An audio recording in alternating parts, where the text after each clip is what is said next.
106 సీట్లకు దాటి 109 సీట్లలో విజయ్ కనిపిస్తున్నారు. సో తమిళనాట విజయ్ ఒక కొత్త చరిత్రను సృష్టిస్తున్నారు. 194 స్థానాల్లో భారతీయ జనతా పార్టీ పశ్చిమ బెంగాల్లో ఆధిక్యంలో కొనసాగుతోంది. టీఎంసీ 93 స్థానాల్లో తన ఆధిక్యాన్ని కొనసాగిస్తోంది, రెండో స్థానంలో. ఇక టీవీకే 107 స్థానాల్లో తమిళనాట విజయ్ దుందుబి మోగిస్తోంది, చరిత్రను తిరగరాస్తోంది. ఏఐడిఎంకే 69 స్థానాల్లో ఉంది, డిఎంకే 3వ స్థానానికి పడిపోయింది. సో డౌన్ఫాల్లో ఉంది. 58 స్థానాల్లో డిఎంకే కొనసాగుతోంది. మరోవైపు దీది ఇంటి ముందు జై శ్రీరామ్ నినాదాలతోటి భారతీయ జనతా పార్టీ నాయకులు జై శ్రీరామ్ నినాదాలు చేస్తున్నారు. సో 7 గంటలకు ఈరోజు ప్రధాని మోడీ ఎన్నికల సందర్భంగా ప్రజలను ఉద్దేశించి మాట్లాడబోతున్నారు. పశ్చిమ బెంగాల్ కానీ, పుదుచ్చేరి కానీ, అస్సాం కానీ ఈ స్థానాల్లో గెలుపులకు ఉద్దేశించి, ప్రజలను ఉద్దేశించి ప్రధానమంత్రి మోడీ కూడా మాట్లాడబోతున్నారు. తిరుపతిరావు గారు మనతో పాటు జాయిన్ అయ్యారు, తో పాటు షేక్ సైదా గారు కూడా జాయిన్ అయ్యారు. తిరుపతిరావు గారు నమస్తే. తిరుపతిరావు నమస్కారం.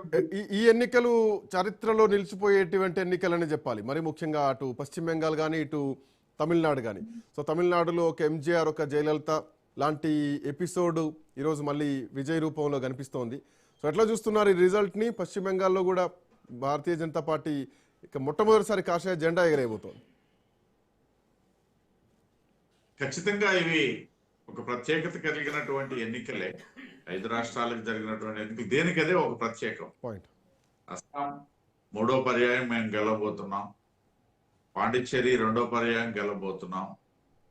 ఏదైతే కేరళకి సంబంధించినటువంటి అంశం అనేసి అంటే అది సోదరులు సైదా గారికి వాళ్ళకి అది ఎప్పుడు వారసత్వంగా వస్తున్నది. అయితే ఎల్డిఎఫ్ లేకపోతే యూడిఎఫ్ ఆ పరిస్థితి. అయితే ఈ పర్యాయం మేము అక్కడ కూడా ఓట్ల శాతాన్ని పెంచుకుంటున్నాం, సీట్లలో కూడా బోనీ కొడుతున్నాం. గతంలో మాకు అక్కడ ఎమ్మెల్యే సీట్లు అయితే లేవు, ఎంపీ గెలిచాం తప్పిస్తే. ఇవాళ దాన్ని కూడా మేము బోనీ కొట్టబోతున్నాం. సరే, ఓట్ల షేర్ అనేది కాసేపట్లో తెలుస్తుంది.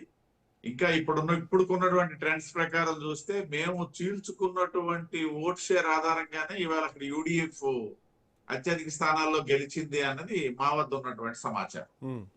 ఏదైతే 100కు దగ్గరలో ఉన్నటువంటి యూడిఎఫ్ ఏదైతే ఉందో వాటిలో మెజారిటీ సీట్స్ లో మేము తీసుకున్నటువంటి ఓట్ షేర్ ఆధారంగా వాళ్ళు గెలుపు సాధ్యమైంది అనేది మా దగ్గర ఉన్నటువంటి సమాచారం.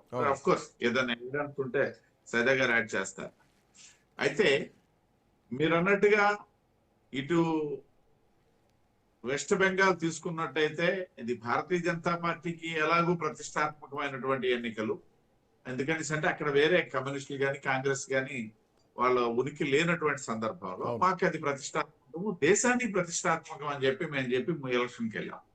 దేశానికి ప్రతిష్టాత్మకం, పార్టీకి ఎలా